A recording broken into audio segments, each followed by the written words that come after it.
اعوذ باللہ من الشیطان الرجیم بسم اللہ الرحمن الرحیم۔ ہسٹری وتھ شہزاد کے معزز ناظرین السلام علیکم۔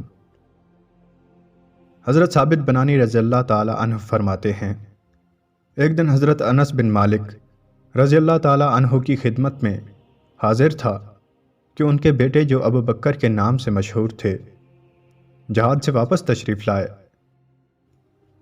آپ نے ان سے جہاد کے رودات معلوم کرنا چاہی تو انہوں نے جہاد میں پیش آنے والے بہت سے واقعات کا ذکر کرتے ہوئے کہا، ابا جان، کیا میں آپ کو اپنے ایک مجاہد ساتھی کی ایمان افروز کہانی نہ بتاؤں؟ حضرت انس بن مالک رضی اللہ تعالی عنہ نے کہا، ضرور۔ فرمایا کہ ہمارے لشکر میں ایک خوبصورت نوجوان بھی شامل تھا۔ جب ہم دشمن کے بالکل سامنے پہنچ گئے تو حملے کی تیاری میں مصروف ہو گئے۔ اتنے میں اس نوجوان کے الفاظ ہوا میں گونج اٹھے، واہ میری زوجہ آئینہ، کیسی دلکشی ہے تم میں، کیا حسن پایا ہے تم نے، واہ میری زوجہ آئینہ۔ یہ آواز سن کر ہم فوراً اس کی طرف دوڑے۔ ہم سمجھے کہ شاید اس کو کوئی عارضہ لاحق ہو گیا ہے۔ ہم نے پوچھا، اے نوجوان کیا ہوا؟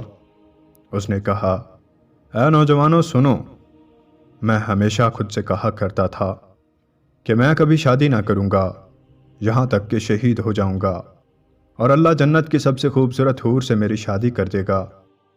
میں ہر مرتبہ شہادت کی آرزو لیے جہاد میں شریک ہوتا۔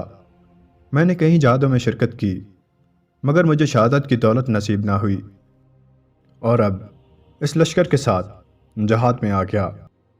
راستے میں نے ارادہ کیا کہ اگر اس مرتبہ بھی مجھے شہادت نہ ملی تو واپسی پر شادی کر لوں گا۔ ابھی کچھ دیر پہلے میری آنکھ لگ گئی اور کوئی خواب میں آنے والا آیا اور مجھ سے کہنے لگا کہ تم ہی ہو جو کہتے ہو کہ اگر اس مرتبہ بھی شہادت نہ ہوئی تو واپسی پر شادی کر لوں گا۔ اللہ نے حور آئینہ سے تمہاری شادی کر دی ہے، میرے ساتھ چلو۔ چنانچہ وہ مجھے لے کر ایک انتہائی خوبصورت اور سرسبز باغ میں پہنچا۔ اس باغ میں ایسی خوبصورت 10 لڑکیاں موجود تھیں کہ اس سے پہلے ایسا حسن میری آنکھوں نے نہ دیکھا تھا۔ میں نے کہا کہ شاید ان میں سے کوئی ایک حور آئینہ ہوگی۔ یہ سن کر ان لڑکیوں نے کہا کہ ہم تو اس کی کنیزیں ہیں، حور آئینہ تمہارے سامنے کی جانب ہے۔ اس کے بعد میں آگے چلا گیا اور اپنے آپ کو پہلے سے بھی خوبصورت باغ میں پایا، اور وہاں پہلی 10 لڑکیوں سے کئی زیادہ خوبصورت 20 لڑکیاں موجود تھیں۔ میں نے سوچا کہ ان میں سے کوئی ایک حور آئینہ ہوگی، لیکن جواب ملا کہ آگے چلے جاؤ، ہم تو بس اس کی کنیزیں ہیں۔ میں آگے بڑھا اور ایک خوبصورت باغ دیکھا جو پہلے 2 باغوں سے کئی زیادہ خوبصورت تھا۔